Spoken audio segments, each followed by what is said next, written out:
Урматтуу мекендештер, урматтуу Бишкек шаарынын тургундары жана коноктору. Бүгүн мен өз калыбым менен Бишкек шаарынын мэрлигинен кетүүнү чечтим.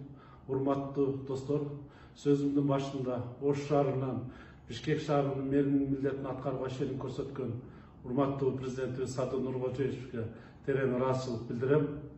Акыркы 3 жыл ичинде Ош шаарынын мэри катары Ош шаарына кызмат кылдык эле.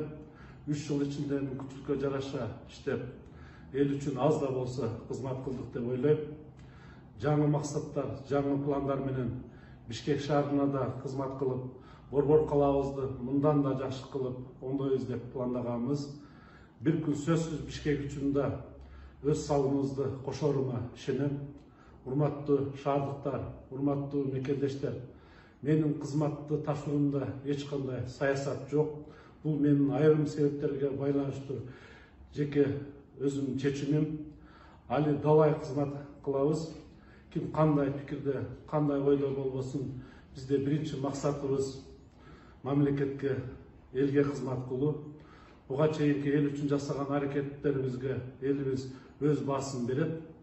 Буюрса алдыда жакшы максаттар, мамлекет элибиз үчүн кызмат кылабыз деген жакшы тилектерим бар. Жакынкы айларда ал тууралуу кабарлайм. Буюрса мен ар дайым сиздер мененмин.